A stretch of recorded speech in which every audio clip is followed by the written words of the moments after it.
ഞങ്ങളെ ചെറുപ്പകാലത്ത് ഒരുപാട് മാങ്ങയൊക്കെ കിട്ടിയിരുന്നു. അന്ന് നമ്മൾ പച്ചയ്ക്കും തിന്നും, അതേപോലെ ഉപ്പിലിട്ടിട്ടൊക്കെ കഴിക്കുമായിരുന്നു.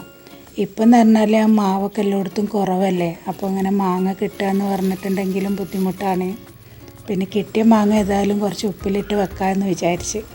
എൻ്റെ കൂടെ കുറച്ച് പുളി കയ്യിൽ കിട്ടിയപ്പോൾ ഇനി അതും കൂടെ ഒന്ന് ഉപ്പിലിട്ടേക്കാമെന്ന് വിചാരിച്ച്.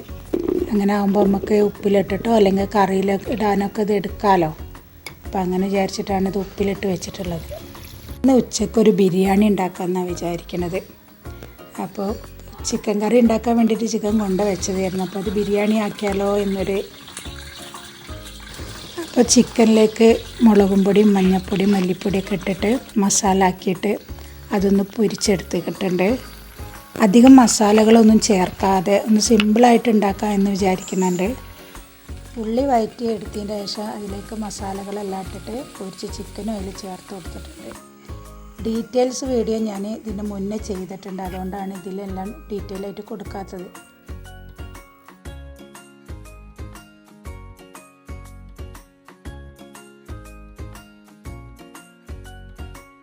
ബിരിയാണി മസാല റെഡി ആയിട്ടുണ്ട്.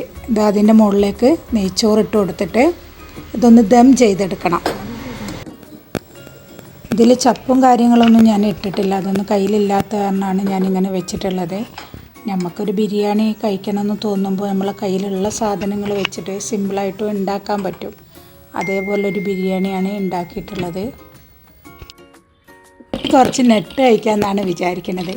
ഈ നെട്ടിന് ഇതാണ്ടില്ലേ ഒരു കീ ഉണ്ട്, ആ കീ ഇട്ടിട്ട് ഇത് ഓപ്പൺ ചെയ്ത് എടുക്കണം.